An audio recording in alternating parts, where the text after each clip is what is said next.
Hello and welcome back to Suspended Fanimation. I'm your host, Dennis Bithoulkas, and this is the contest results for Star Wars The Clone Wars.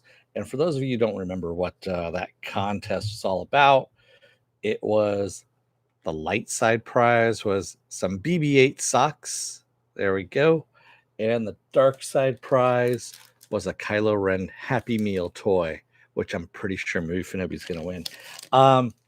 So, who actually entered all of this? So, all you had to do was, first you have to be a resident of the continental United States, because honestly, I ain't made of money, so shipping costs are pretty fucking expensive overseas.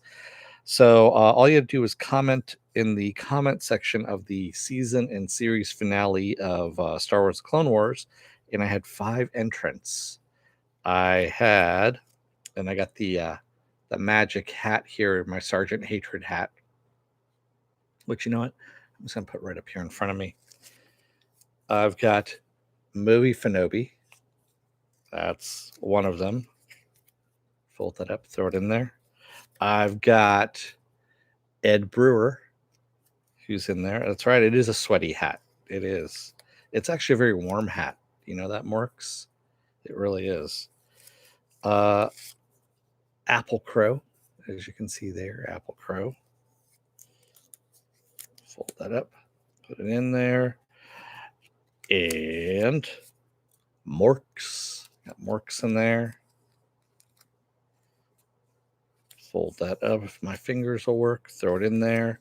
And finally, GeoD is what we've got there. Fold that up. Throw that in. All right. Shake it all around. This is for the light side prize, the socks. Let's see what we get here. And that winner is Movie Fanobi. Look at that. Movie Fanobi wins the socks. And since I already have his address, yeah, that's easy enough on that one. Let me just write that down. I'm at it. Movie Fanobi. All right. I know Fanobi wanted the socks. He really did. All right, let's see who gets the dark side prize. Dark side prize goes to Ed Brewer. Ed Brewer gets the dark side prize.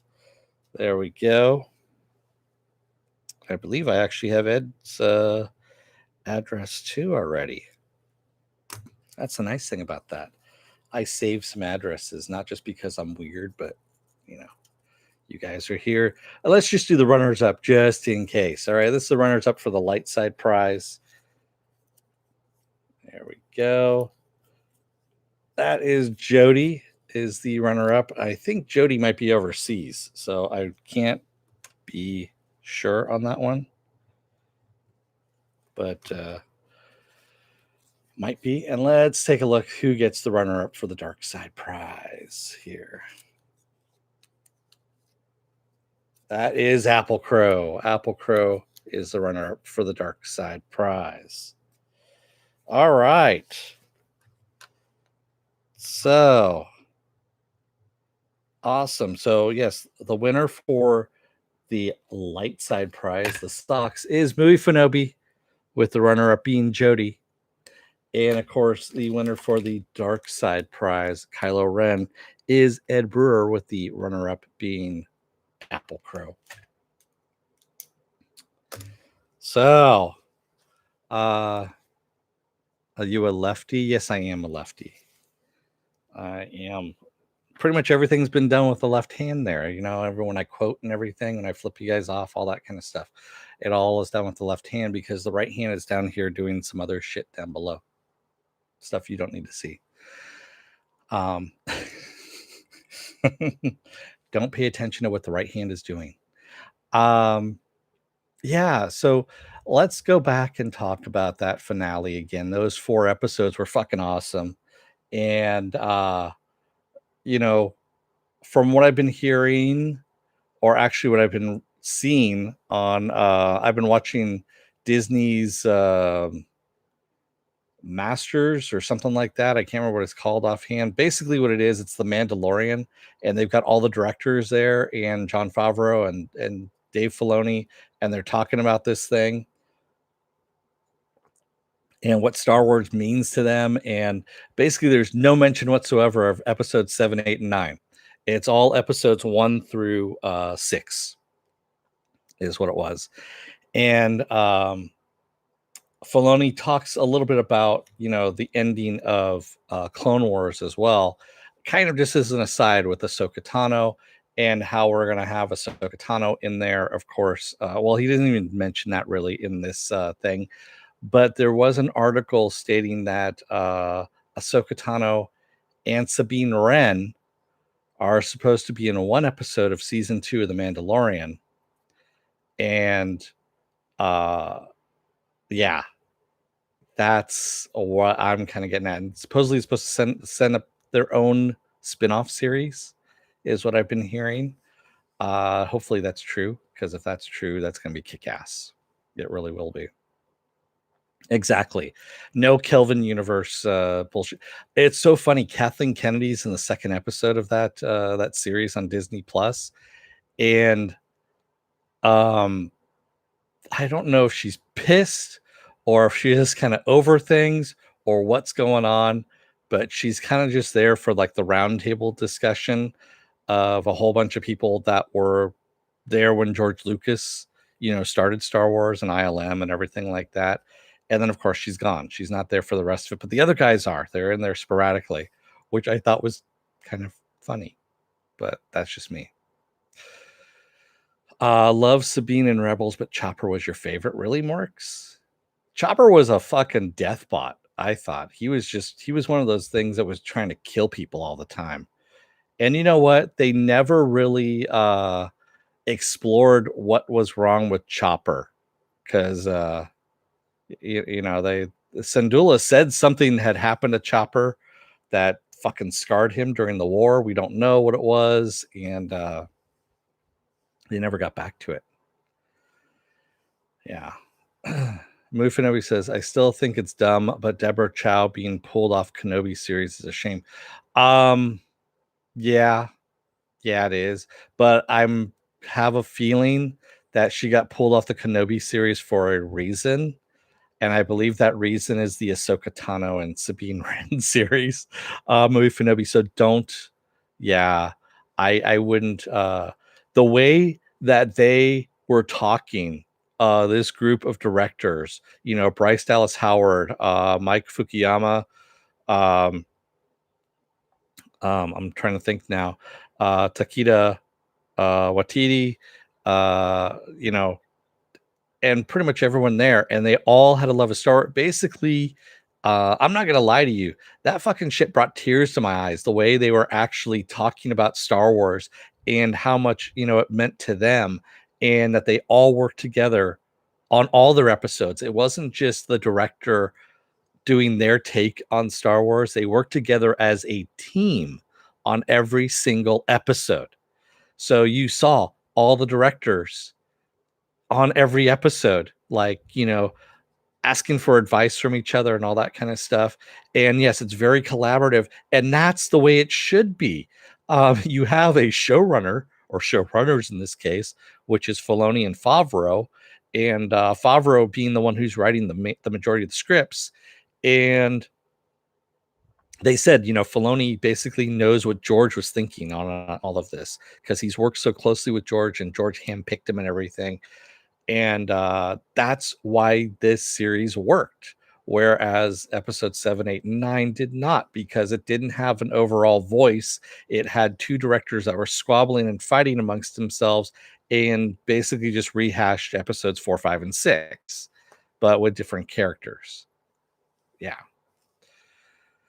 Morx says, same thing was said for Mandalorian, and look how it turned out as a matter of using the right. Well, yeah, and Favreau actually flat out says during that thing on Disney Plus, he goes, I like smart people. He goes, I will hire smart people because they're creative. They know how to work, out of the box. They know how to work around a problem, kind of thing. And it might be an obstacle at first, but then they find a way to work through it, and they find a creative way of doing this. And he said there was a lot of innovations that were made because of those directors in that room. And like film innovations, stuff that they're talking about now using because of the shutdowns, and you can't have, you know, you have to have social distancing and things like that. But some of the stuff that was pioneered on The Mandalorian for use can now be used where you have actors in different rooms and still have them look like they're in the same scene. Mufanobi says, were you surprised that they didn't show Katie Sackhoff's character or someone else with a dark saber in the last 4? No, I'm not actually. The dark saber, I can't remember offhand where it was at the time. I've got to go back and look at Rebels again because I don't remember offhand. I know it wasn't on Mandalore, if I remember correctly. It was someplace else. So not having it at the Siege of Mandalore is fine. It's fine.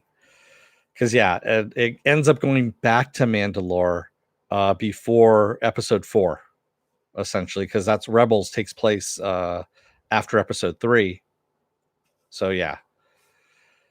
And the Siege of Mandalore, of course, happens in episode 3. So there you go. Yeah. Mufanobi says Filoni's story of working for George Lucas was pretty cool, and he thought he was being pranked. Oh, yeah. The whole thing of him getting called up by the HR department and setting up the appointment for him for the Clone Wars. It's actually a really good story when he tells it. It's fucking funny. If you guys have Disney Plus, I highly recommend watching it. Right now, there's only 2 episodes there. I believe they're releasing an episode a week. I actually was thinking of covering it, but then I was like, no, I can't really cover it. It's really hard to do. So I'd rather just talk about it. I'll probably talk about it during Saturday morning blast off is what I'll do. So yeah, I thought that was kind of weird that he was doing animation for King of the Hill, but you know what? You got to do what you got to do when you're working in animation. You don't choose some of the gigs sometimes when you need to make some money. Would I have worked on King of the Hill? Yeah, I would have worked on King of the Hill if I had gone down that route of animation. Sure. I mean,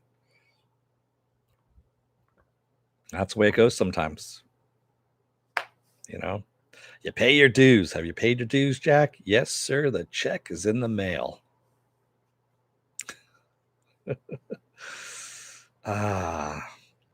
Well, that's all I got for you guys.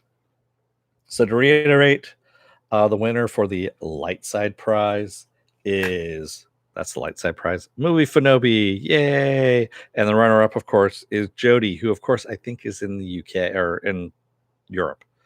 So there we go. And the winner for the dark side prize, dun, dun, dun, is Ed Brewer. And the runner-up for this is Applecrow. So, and I've got pretty much everyone's addresses right now, so I can send those out. Not a problem. Well, what else do I have going on this week?